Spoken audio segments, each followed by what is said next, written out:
Hello and welcome to the Providence College podcast. My name is Joe Carr. Back by popular demand, the record holder for most appearances on this podcast, Father James Cuddy, PC's Vice President for Mission and Ministry. We keep asking Father back because he's all we could ask for in a guest, bringing insight, intelligence, credibility, all with a big dose of good humor. It's been a while, Father. Welcome back. Nice to see you. Hey, thanks, Joe. It's great to see you too. It's always a joy to be with you. How many times is this now? Around 6. Yeah. So, one of the running gags on Saturday Night Live is that there's a 5-timers club. And anytime someone hosts 5 times, they get a special robe and admittance to a special club and all that. So I'm really looking forward to seeing what you and Chris Judge have in store for people who have appeared as many times as I have. I noticed there was no robe waiting for me in the Priory cloakroom today. So, I'm ready to be surprised. Well, it's white. Maybe you didn't notice it. Yeah, you're probably right. Yeah, we don't. So yeah, we get all the robes we want, right?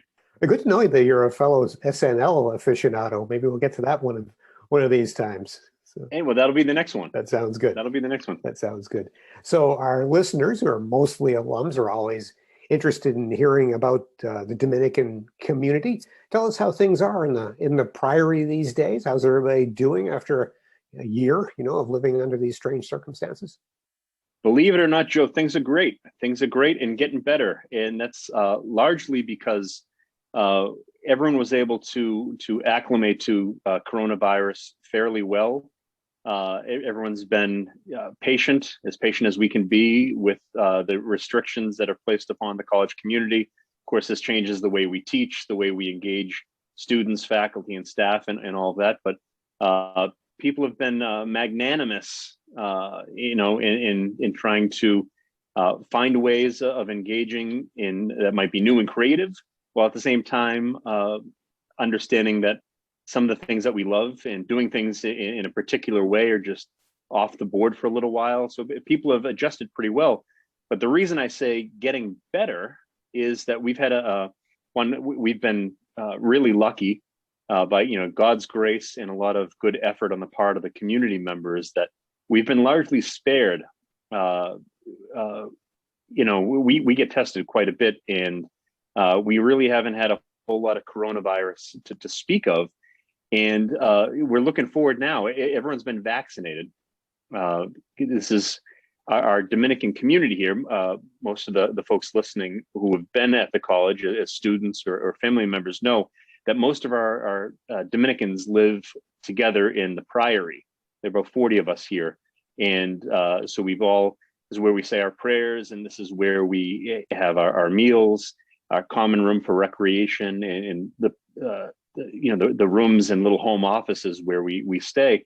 And because we've got friars of all different ages and some with pre-existing health concerns and all that, the state categorizes us as an environment of congregate living, not entirely unlike nursing homes, which is to know some of the Dominicans, it's not entirely far from the truth, right?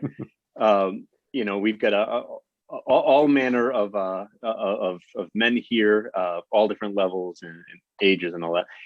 And so we were treated sort of like a nursing home in that they said everyone's going to get vaccinated early. So we've all done our 2 doses. We're all just about far enough away from that second dose that we're ready for a return to normal here in the house.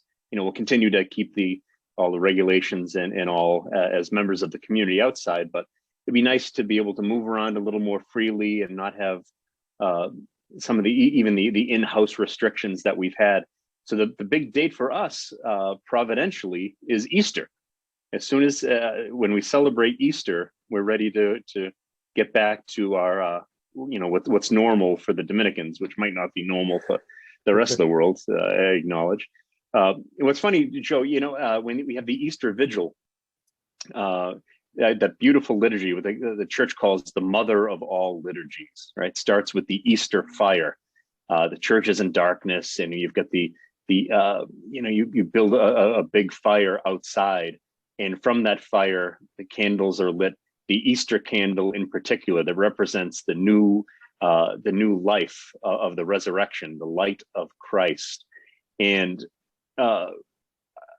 some of us were wondering whimsically if we couldn't take our masks and throw them into the fire to signify the new life, with the lifting of the restrictions. But like all my other great ideas, that one was shut down. And genius isn't recognized in its own time, Joe. But someday, years from now, people will look back at you and me and say, "Boy, those guys had it right." Well, fortunately, now we have a recording, so that's right. There's permanent evidence. So that's good to have. Oh, what a blessing! And we're all so glad to hear about the vaccinations and the progress through that, and that it has gone relatively well. Certainly, we've all been praying for our Dominican community, and this is great news. Amen. You know what, though, Joe? We're recording this now just before Holy Week. We've had some great weather this week, right? And you see the way in which campus sort of comes alive with a little bit of good weather, and you see how full up the lawn on Slavin was, and kids all sitting in pods and all this. But out on the track and in the gym, it's you get a little taste of what regular life is like here on campus, and it makes you a little bit sad for what we've lost, and as we remember how good life is, broadly speaking, here on campus. But boy, doesn't it fill us up with a lot of hope and joy and expectation, great things to come. So there's a lot of enthusiasm around here, I'd say. And perfect timing as we close in on Easter. You talked about some of the things we've lost. There are some things we've gained too, and I'm interested in your thoughts on the ministry to people outside our community, because you've been able to reach some people through streaming service of liturgies and other kinds of connections like that, maybe who were not quite reachable before. Has this opened up some new kinds of connections? Do you see anything there in terms of the way that the friars have been able to minister to others? Yeah, I think so. What's interesting is oftentimes we do these things, whether it's a podcast like today or we're doing streaming liturgies, and you don't know with the same surety who this is actually getting to, right? If a regular mass, I can look out and see who's there. I can see who's not there. Let that be a lesson to everyone. Father sees everything. I always love saying, "Hey, everything okay? What do you mean?" "Well, I noticed you weren't in mass on Sunday," and hear crickets. So there's a way in which you prepare something and hope that it goes off well, and hope that it's seen and is a good service to the people who might be consuming the media, but you don't know with that same surety. But to your point, I think there's an opportunity for some people who wouldn't otherwise have the chance to plug into events, whether they be talks, lectures, whether they be liturgies, able to plug into the PC community in ways that they distance would preclude ordinarily. So that's kind of neat. It's like I said at the top, we're kind of getting used to some of these things, and I never want to get so accustomed that it becomes normal.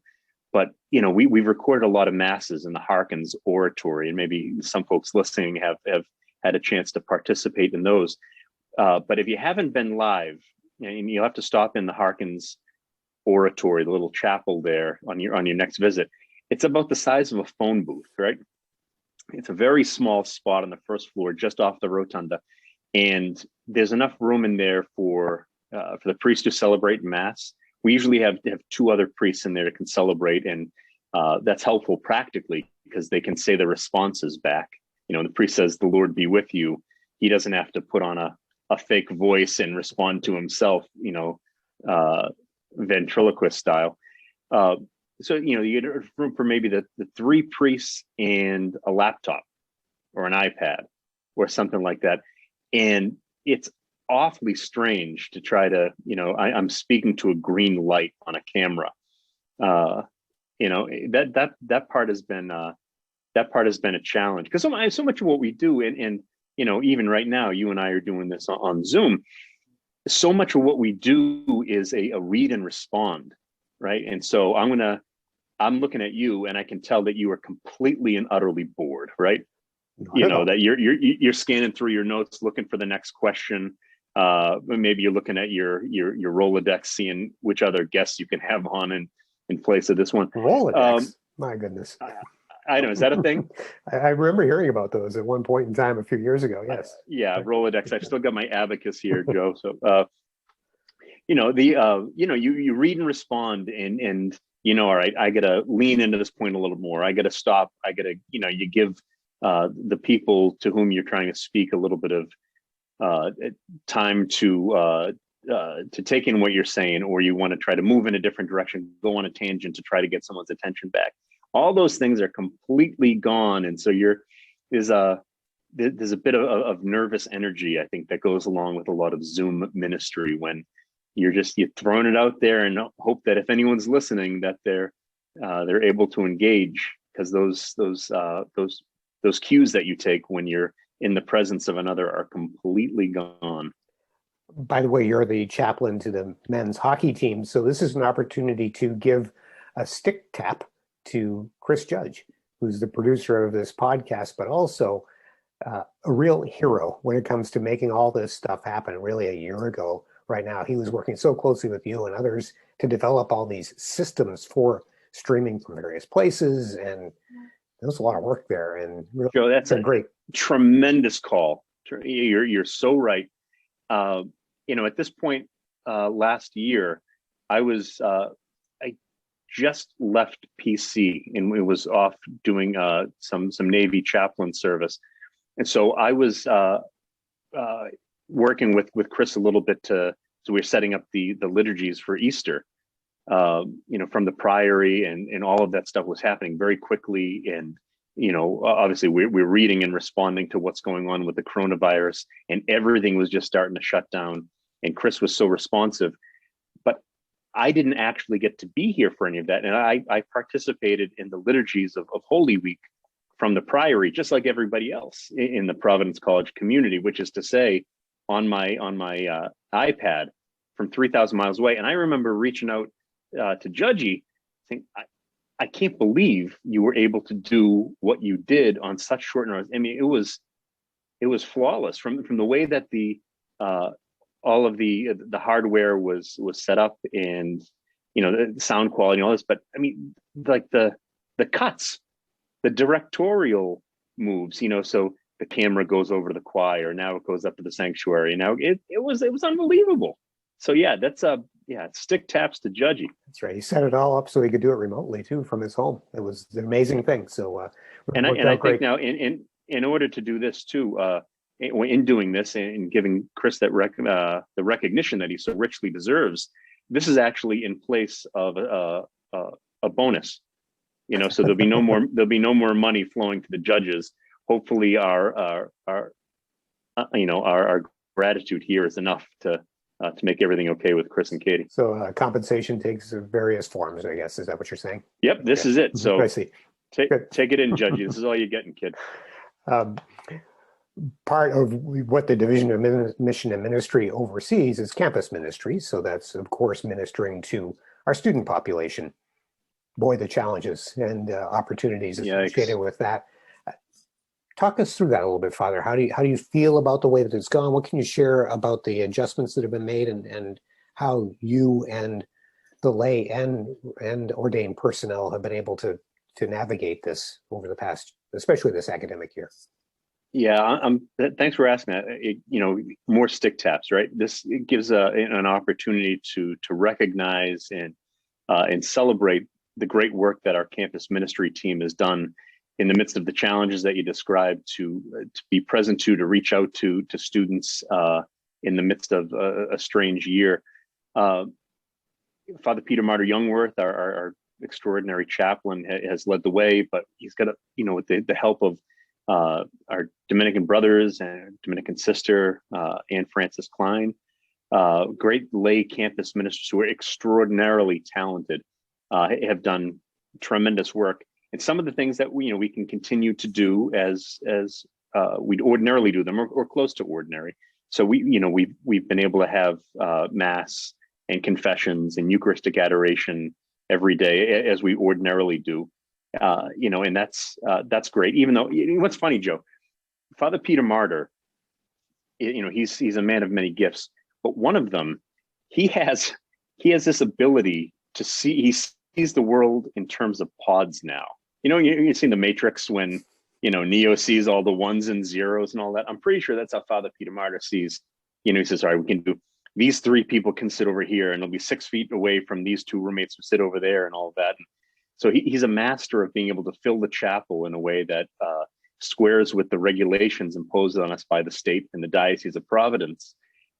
In a way, like I couldn't do it. I can't see things that way, but he's been great with that. So we're able to, have the ordinary celebration of the liturgy, and that's wonderful. A lot of the organizations associated with campus ministry, like Special Olympics, Habitat for Humanity, some of the faith formation exercises, the retreats, all of those are either on a pause or have been done in a radically reorganized way, trying to adjust to the virtual world. But with some creativity, some of those activities are able to go on fairly well. The big things that have been happening, which I think are so important, are really 2. There's our team has been intimately involved with checking in on students individually, those who have been diagnosed with COVID, and maybe those who have been close contacts and find themselves in a precautionary quarantine, whether it's here on campus or at their homes or in the hotels that the college has been using for those purposes, and doing kind of those daily check-ins that have been so important, because we're seeing now, of course, the really negative effects that social distancing and quarantine and everything else associated with the pandemic has had on all of us, but in particular young people, for whom this kind of separation from one another does such violence, and awful stuff. And so I'm so happy and so proud of the way our team has helped the college's larger efforts to try to care for students in the midst of some real struggles. The other thing that I'm so grateful for is the work that our peer ministry program has been able to continue. You and I have spoken about this before. I know, if I go to a kid, to a young adult, to a student, and I talk to them about, we'll talk about their lives and talk about what's important and have those important conversations. And then I propose to them a relationship with God as the key to living a good, happy life, and that union with the Lord takes nothing away from what makes life good and meaningful and joyful, but adds everything, right? That's hardly news, right? Stop the presses. Dominican says, cultivate relationship with God.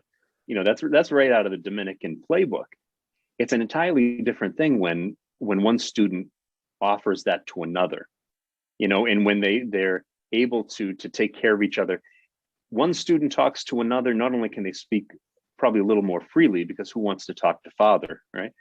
Not only can they speak a little more freely, but there's a greater sense of a shared experience. So you're struggling with your roommate. Hey, I've got 9 roommates off campus. I know what you're talking about. You don't need to explain a whole lot. Or, one student talks about my experience of doing whatever.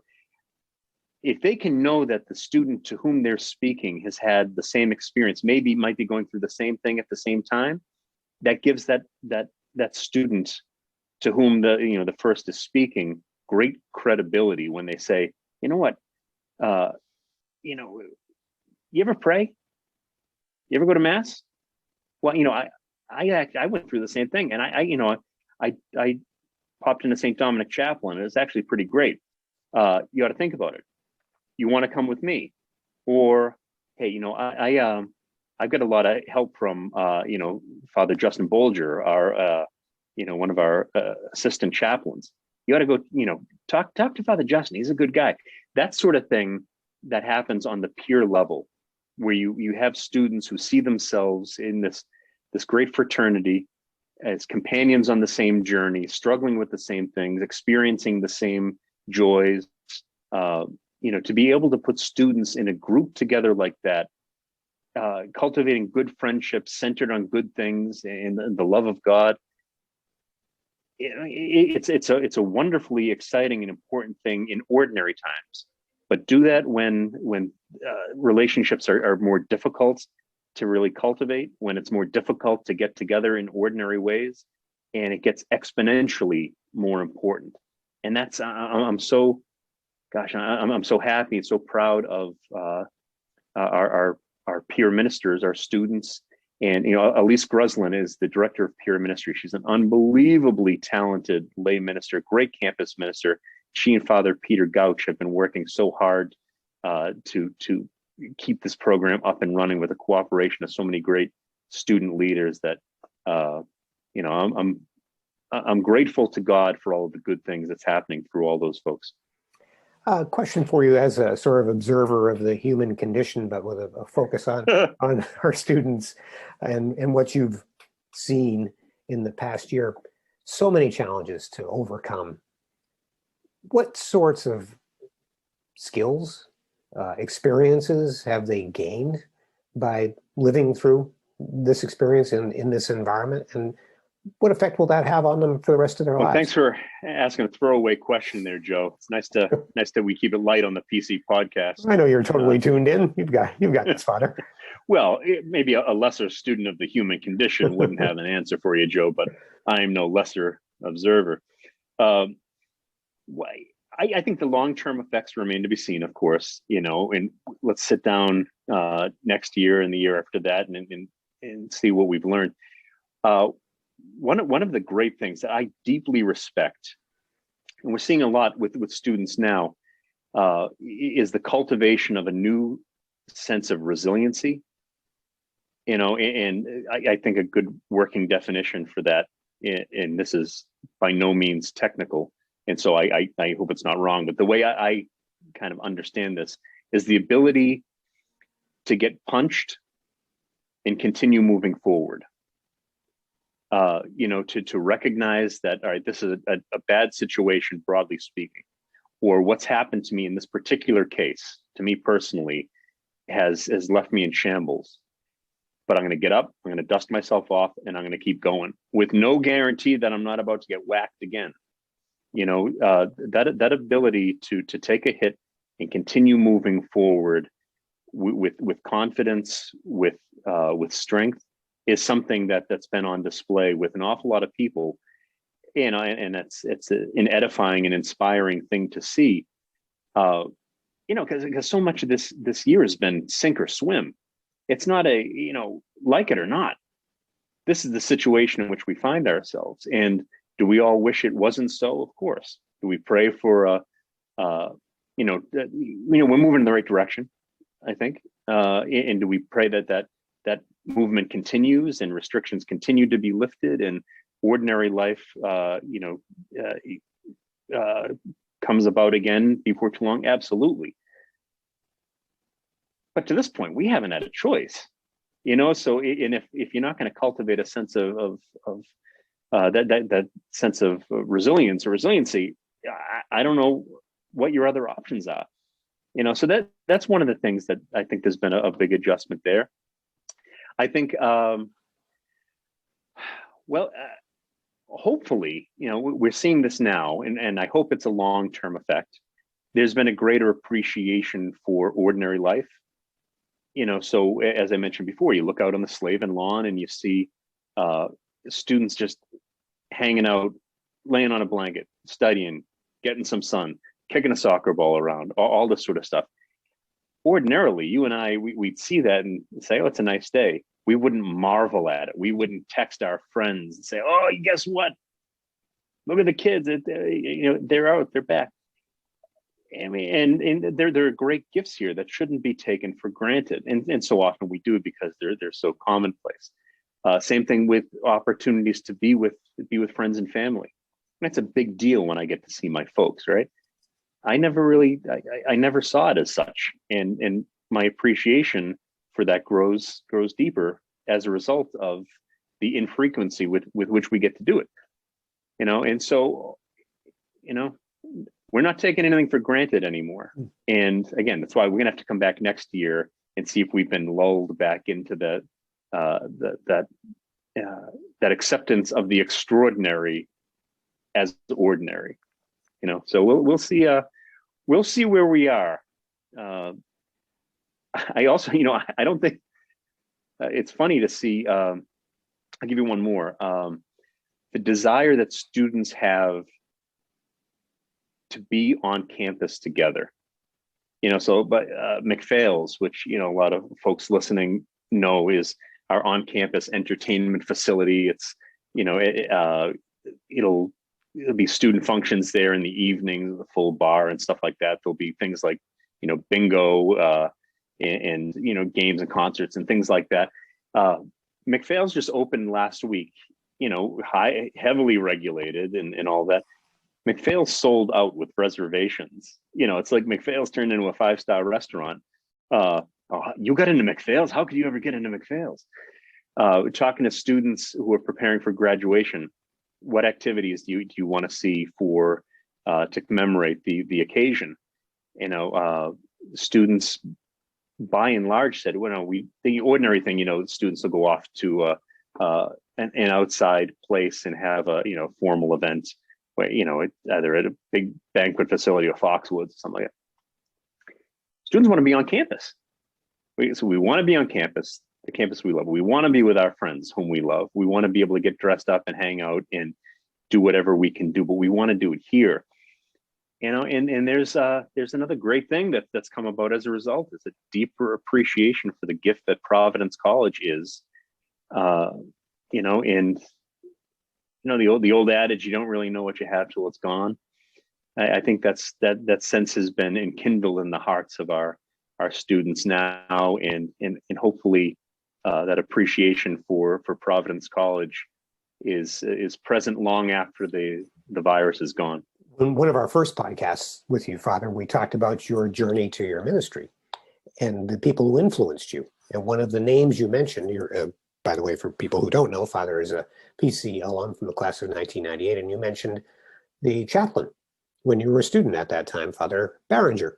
Well, sure enough, look who's just come back to Providence College, Father Barringer. Isn't that crazy? Yeah, another blessing here, Joe. We go look at this. I'm always edified. We get together and talk. We talk about all the blessings and stick taps to all these people. And keep it positive, Father. That's the whole thing, right? Yeah, absolutely, absolutely, Joe. Yeah, we again, generations of Providence College students would have had the same experience I had as a student here, as an undergrad, as an unruly thug of Father Joseph Barringer, who's the really kind of the founder of the modern campus ministry program. It's funny to think of a time when there wasn't really campus ministry. We had to certainly have a college chaplain, and the friars would serve well all the students in the classroom and outside masses, and I don't need to make that argument to alums who have knew the school before the 90s. But there was something new and some, yeah. Right, I said before the 90s. Before the 90s, right? You were 96, weren't you? Not quite. So but when Father Barringer came, he instituted something new with kind of the modern campus ministry program, with the different forms of faith formation and a lot of the retreats and the service opportunities, which are so numerous now. That began in a new way with Father Barringer in the mid 90s, and it has continued on in different ways, and it's grown to something tremendous and huge. But he had an unbelievable effect on my life, the life of my roommates, and so many folks. There are a lot of us that God brought to himself in an understanding of the faith, then a love of the sacraments, an understanding of our own dignity as made in God's image and likeness, a lot of us came to a different understanding of the way relationships should look, centered on the love of God. A lot of us came to an understanding of the idea of a vocation, that God is calling you, has made you for something, is calling you to something that'll be of tremendous value to the world, will bring you happiness, will put you on the road to heaven. Your own vocation is the way that God brings you back to himself. And guess what? All of that is a tremendous source of joy in your life. It's kind of a blueprint for what life should look like that leads back to God. Those things happened in a singular way, all gifts from God, but they came through the ministry of Father Barringer, and also through him, a lot of the other friars that he'd be instrumental in introducing us to other friars. So yeah, we talked about that before, but I never tire of speaking with gratitude of the gifts that God had brought to my life and the life of the campus community through Father Barranger. So he is now the Alumni Chaplain. Tell us and about guess this ministry what? and what this will involve and what you expect alumni to see as a result of this. Joe Carr? He's back. Mm-hmm. He's back. Manna from heaven. We've had, the way in which we approach, we're talking a lot these days about the friar family, and I like that. From the time someone steps on campus, they're part of a community, membership in which does not expire as the student crosses the stage at graduation, but you're part of something that's a lifelong relationship with an institution, with other members of the community, other students with whom you might be, attending classes, and your friends with whom you live, and all of that. But also with the mission and identity of the school. You're part of this for life, and exercising that relationship and facilitating that relationship has been, in a special way, the purview of some great friars who've been alumni chaplains throughout the years. We talk with great fondness and gratitude for the ministry of Father John Peterson. The old joke with Father Peterson is, if a PC alum in Seattle sneezed, Father Peterson was on the next plane with a box of Kleenex, and and this is his whole life up until, up until he went back to the Lord. This was Father Peterson, and that ministry has been shared and passed on, and that mantle's been taken up by the great Father Jim Quigley, who is a complete legend at Providence College, right? For decades. Father Stuart McPhail, he's the only one I know that has a bar named after him. Though someday they'll be cutting in cars. We'll work on that. So Father McPhail, Father Quigley have continued to provide that service to the alumni community, and it's been wonderful. Add to that Father Barringer coming to serve as our college's alumni chaplain, and we've got great things to come. Because one of the things that we recognize is that the spiritual needs and the desire to stay connected to the college community that exists in our alumni family are profound. They're more numerous than we might be able to count. And it's, at a time like now, this pandemic year, where there are an awful lot of questions being asked about faith and a desire to be connected to God. I want folks recognizing that there is a spiritual war being waged right now, and there's I don't want to say there's no more important time than now, but I can't think of many times more important than now to cultivate that good relationship with God. A lot of folks are taking inventory and saying, I'd like to be more connected to the Lord. When I was at Providence College, it was a lot easier, and this is, in many ways, Joe, this is like Catholic Disney World. You want a big, beautiful chapel. It's 15 feet away from your residence hall. There, we had 4 masses on campus a day. We've got confessions twice a day. We've got adoration. We've got all of these different activities. This is just, you can't really get away from it here, try as you might. And so in many ways, and this is certainly my experience as a student, you wind up coming to this new relationship with God that you might not have even imagined possible before coming here. And this is a prime time for making those spiritual connections and deepening your own faith life. But what happens after you leave becomes a lot more difficult. Or imagine just like going to mass. You have you go from kind of the vibrant community where you're surrounded by peers. You enter into one where it might not be as dynamic. You might be the youngest person in church by 10 years. The homilies to which you had grown accustomed, that you think, boy, they kind of spoke right to my experience. Where the preacher has a target demographic here: 18 to 23-year-olds in the middle of midterms. Half of whom were upset that that the Red Sox won the World Series. Right. So, I mean, it's a much easier demographic to preach to than, the parish where you've got, from 7 to 77 and, single people, married people, families, young children, people who have, of any experience that you can imagine, everyone's right there. And it's a challenge to preach in that environment. That here, if you're a student, you can expect to hear something that's going to be relevant to students, and if you don't, then the Dominicans are failing.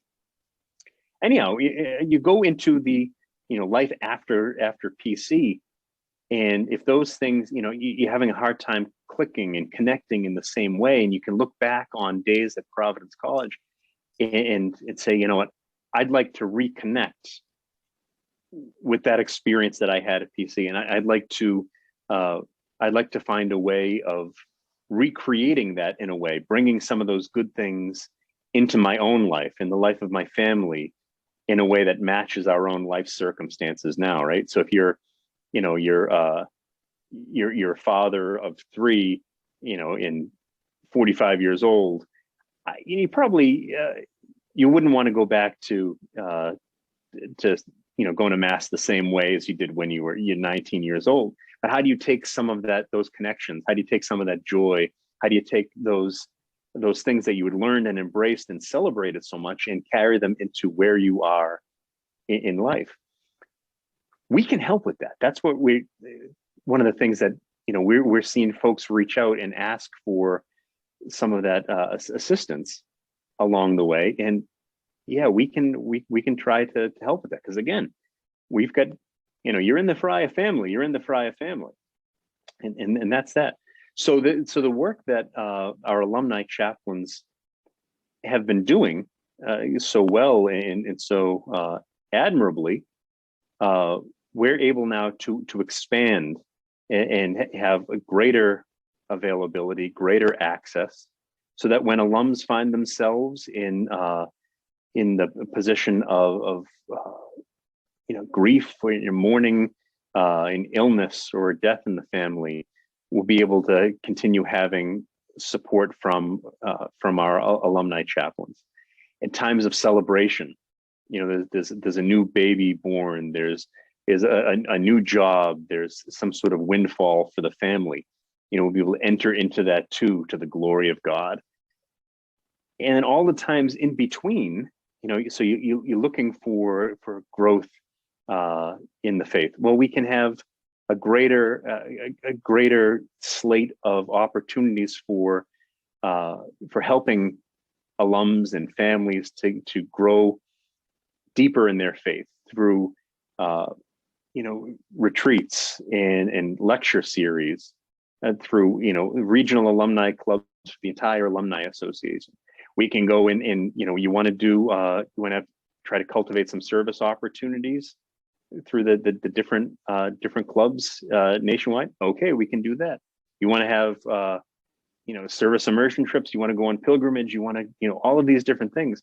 we'll be able to offer a more extensive range of services to folks.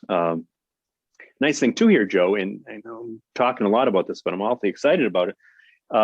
One of the nice things here too is that there's a generation of students, as I said, who have had the same experience of their faith, that God has given through the person of Father Barringer in his ministry as a Dominican priest.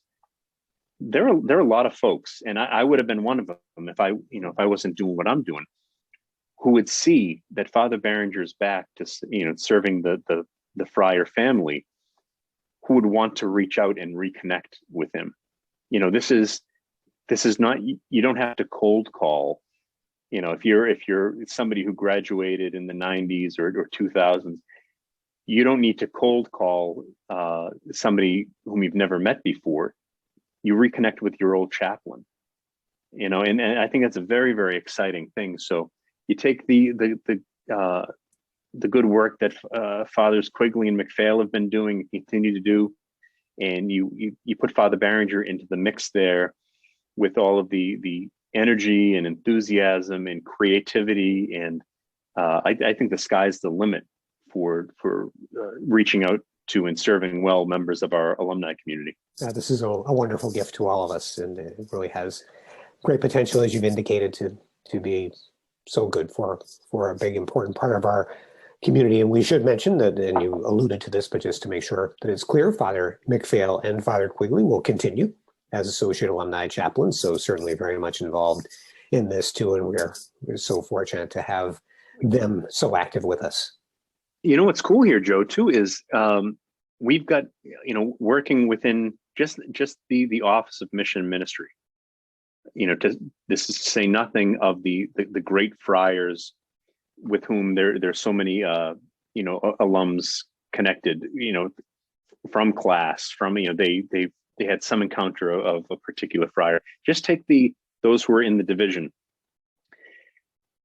No matter who you are as a member of the friar family, your current student, you get a chance to work with Father Peter Martyr Youngworth.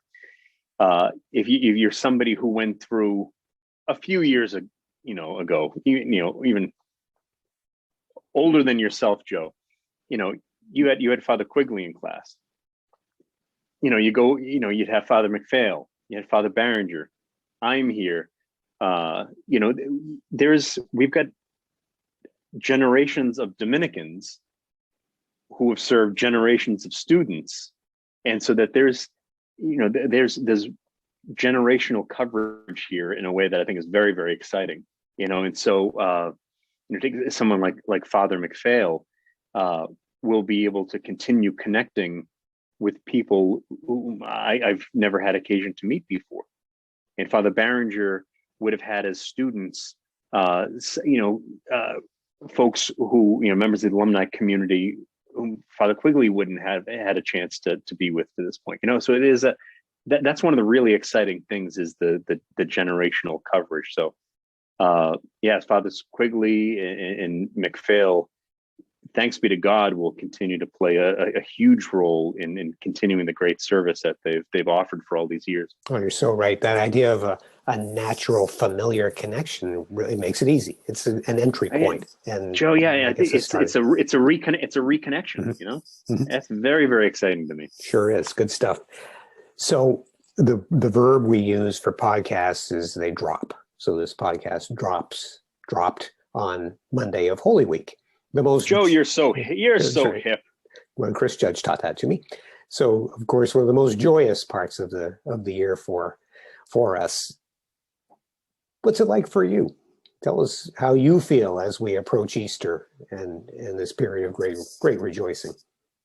Does Father Cuddy listen to the podcast? Oh, I'm certain that he does. Okay, in that case, then I'll give you my company answer. I was going to say, if he wasn't listening, I'd say, what is Holy Week work like? I don't know, Joe. We have to work. I don't know what that nonsense is. I thought, from Palm Sunday through Easter Monday, which is the day of rest, I figured I should be off and, absorbed in spiritual things. But no, Providence stays open. That's ridiculous. You have a position of high authority. You can perhaps work on that. Joe, I got no juice. You know that. No, so we've got, the college is open. We get classes through is it Wednesday? Through Wednesday. Is that what it is? Mm-hmm. Yeah. So, and the reason I hesitate there is because we've provided some days off throughout the semester for students and faculty, not staff and administrators, but students and faculty to sort of catch their breath. It's one of the accommodations we've made for the pandemic. So, all right, so we're on through Wednesday. In Holy Week, this kind of ramps up. Ordinarily, we'll have a retreat in the community here. A visiting Dominican will come in and give conferences to the whole community. But we've got to take the year off because of the pandemic. We still haven't invited outside people, even Dominicans, into the priory to this point. So it's a time of deeper prayer for all of us, especially once Wednesday afternoon hits and the students start to go home. So we have all these beautiful liturgies at the priory, spend a lot of time together. Holy Thursday, the first day of the Sacred Triduum, right? Holy Thursday, Good Friday, Easter Sunday. Holy Thursday is the day where we commemorate the institution of the Eucharist, when the Lord celebrates the Last Supper. And we also celebrate, connected to that, the institution of the priesthood. And so it's a really special day for members of the Dominican community, for whom the Eucharist and for most of us, the priesthood is so important. I realize here, Joe, that's bad grammar. For most of us, the priesthood is important. I don't want to suggest there are some priests for whom the priesthood is not important, you see. What I'm saying is most Dominicans are priests. For those who are priests, the priesthood is so important. We'll go back and edit that out. Understand your clarification. Thank you. Chaplain says priesthood only important to some. No, the priesthood and the Eucharist are such central parts of our lives that there's a great celebration there, an opportunity to renew our own vows and to rededicate ourselves to the vocation to which God has called us individually and to be lived out in a community. So that's marked with great prayer, and we have a great meal and a lot of good time together as a community. Good Friday is a very solemn day in the community. There's a lot of silence, fasting, a great, beautiful liturgy, and then the joy of Easter. What's kind of neat this year, though, we've got, in addition to doing our regular prayers and Easter Sunday Mass and all, not all of our students are going home. There's an opportunity for those for whom the pandemic has made travel impossible. We know these students are going to be around, so we're going to have a beautiful Easter Sunday Mass for them, and the college is providing a great catered Easter Sunday meal.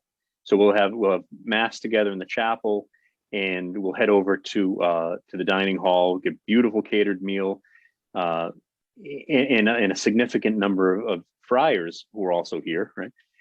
We'll go over to serve and have that Easter dinner with the students. So that's something new that we're doing that we're all really looking forward to. Be a fitting way to celebrate together as a community. And then the students return, and it's a sprint toward the end of the semester and commencement with the nice spring weather. There's a sprint. Joe, you notice how I resisted the temptation to talk about Red Sox opening day, which is also Holy Thursday. How about this, Joe? I got an invitation to opening day. Oh. Yeah, and I'm saying this publicly right now, so I won't hedge, I won't walk it back. I had to say no to opening day tickets. And why? Holy Thursday. The Triduum and the celebration of the institution of the Eucharist and the priesthood trumps even opening day at Fenway. So let that be a reflection to all the listeners of just how important a day Holy Thursday is in the community. Well, there will be another 80 home games, so maybe that'll work out.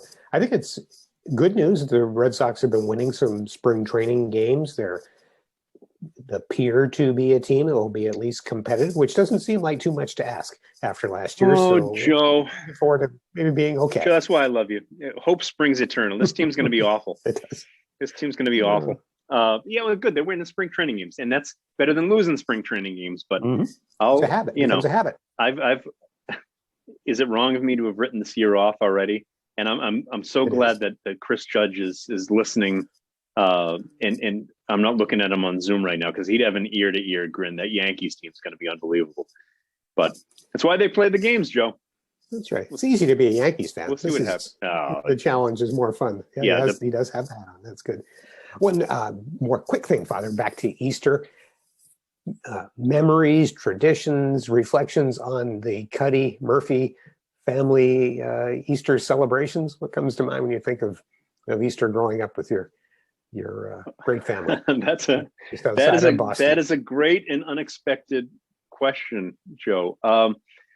Geez, you can't talk about that stuff without thinking of family celebrations. And again, we talked about before. You recognize how great things are after the fact. You don't realize that you're in the good old days when you're in the midst of the good old days. And the opportunity to be together with grandparents, with them right at the helm. That's always great. Thanks be to God, my mother's father is alive and well and still part of it. He's still bowling every week. 94 years old, and he bowls with his members of his high school graduating class, South Boston High class in 1946. Though he admits the bowling league is getting smaller. But that's the big standout was the after Mass and all that is those giant meals with the Cuddys and the Murphys, and all the young cousins bombing around and being able to visit with aunts and uncles. And as you get older and people grow up and they've got their own families and their own obligations and spending time with in-laws and stuff, you lose some of that, and that's it helps you appreciate just how great all those things were. But Joe, this is another podcast entirely. If I were to talk about all my grandparents, and I'm the first of this generation, and so I actually had all four grandparents until I was ordained, which is something that not everyone. It's a blessing that not everyone has been given. So I get to know all my grandparents as an adult, and to appreciate with great gratitude and love who they were. And that's, boy, I tell some great stories of grandparents and the families that they created. That sounds like fun. I've been one for 15 months now. So yeah, what do you think? I can tell you it's great from that perspective too. So yeah, that's a good subject for another time. A doting grandfather, no doubt. Oh yeah, it's fantastic. Yeah. It's just as great as everybody says. So this has been great, Father, as always. Really appreciate your time and all you do for PC and all of its people and your reflections on the season, the year we've been through, and your optimism for what's in front of us. I mean, that's a great thing for us all to draw on, and it's always nice talking to you. Thanks so Joe, much for your time. It's a pleasure, Joe. Stick taps to you too. Thanks for being just a brilliant member of the community. I love so much being on the same team with you, and appreciate all the great work you and your team do. Right back at you. Thank you so much, Father. And to our audience, thank you for joining us today. You can subscribe to the Providence College podcast at all the usual places, and they're available on the college's YouTube channel. Feedback is welcome at podcast@providence.edu. Thanks to our producer, Chris Judge. I'm Joe Carr. Until next time.